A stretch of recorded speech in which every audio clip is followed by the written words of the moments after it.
पर कल लोकसभा प्रारंभ हुई और कल लोकसभा में आपने कांग्रेस के नेताओं को, सोनिया गांधी समेत सबको हाथ में एक संविधान की पुस्तक लिए देखा हो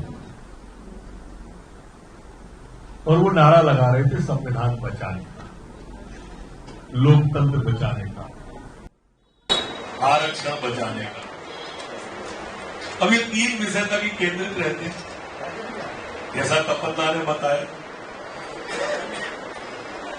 संविधान में लगभग 100 बार संशोधन अगर किसी ने की तो वो कांग्रेस ने, लेकिन नारा संविधान बचाने का लगा। इमरजेंसी लगाकर लोकतंत्र की हत्या अगर किसी ने की तो कांग्रेस ने की, इंदिरा गांधी ने की, और सोनिया गांधी उस समय उस घर की बहू थी। उनके सामने रात में निर्णय हुआ और वो लोकतंत्र बचाने का कल नारा लगा रही थी। किसी शायर ने कहा है ना कि कातिल ने बचने का जब रास्ता निकाला, भीड़ में घुस के खुद ही पूछने लगा इसे किसने मारा।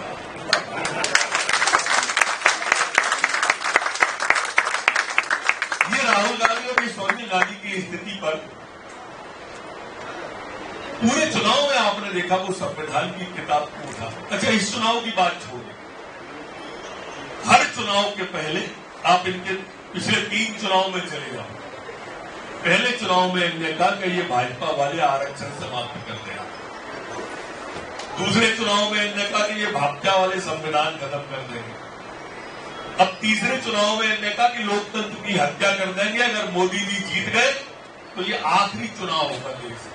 सुना होगा आप सबने, आप सब ज्ञानी ध्यानी लोग हैं, मैं तो चूंकि मुख्य वक्ता हूं इसलिए सामने आ गया।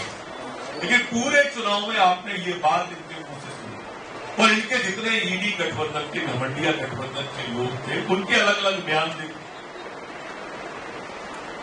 ममता बनर्जी का बयान कि संघीय ढांचा समाप्त कर देंगे, मोदी जी इस बार जीत गए।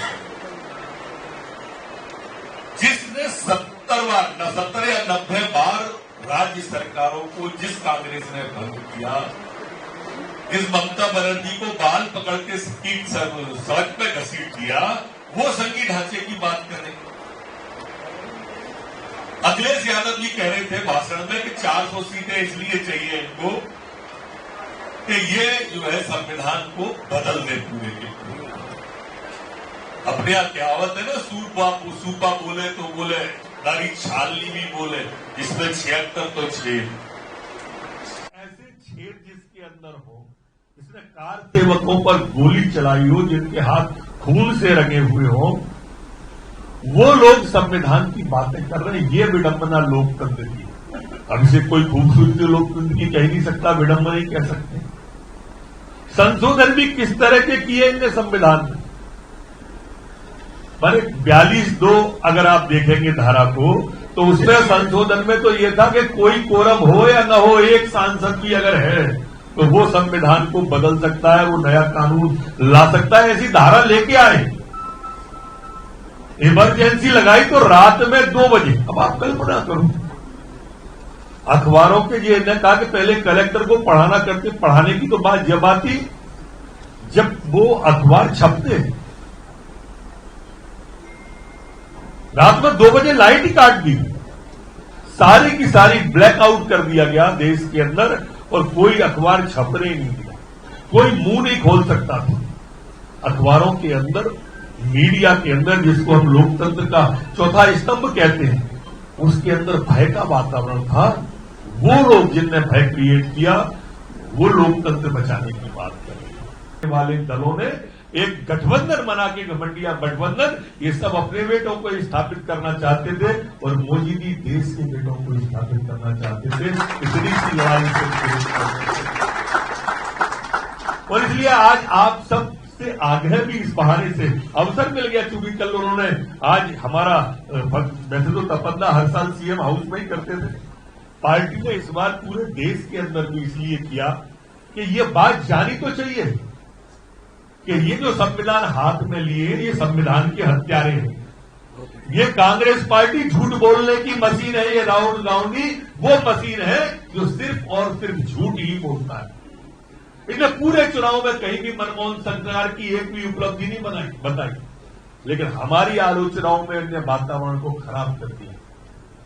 आज का दिन चूंकि तपन्ना ने वो विषय वीसा का अच्छी तरह से रख दिया था और मैंने कोशिश उस संविधान की पुस्तक को जिसको उन्होंने कल से दिखाना चालू किया, जिस संविधान बचाने का नारा संविधान तोड़ने वाले देते रहे पूरे देश के अंदर, मैंने आपका ध्यान उस तरफ आकर्षित करने की कोशिश की और आग्रह भी है कि इस बहाने से हम इस बात को आम जनता तक पहुंचाएं, खासकर हमारे उन बंधुओं पर, उन वो लोगों को बताएं हम सब अम्बेडकर जी की अनुयायी हैं और किस तरह से बाबा साहब के संविधान का इनने 90 से 100 बार तक उसको खंडित करने की कोशिश की है और आज भी उसका राजनीतिक दुरुपयोग ये कांग्रेस के लोग, ये घमंडिया गठबंधन के लोग उस संविधान की पुस्तक की आड़ में रहकर पूरे देश के अंदर कर रहे हैं। ये बात जन जन तक जानी चाहिए। बहुत धन्यवाद।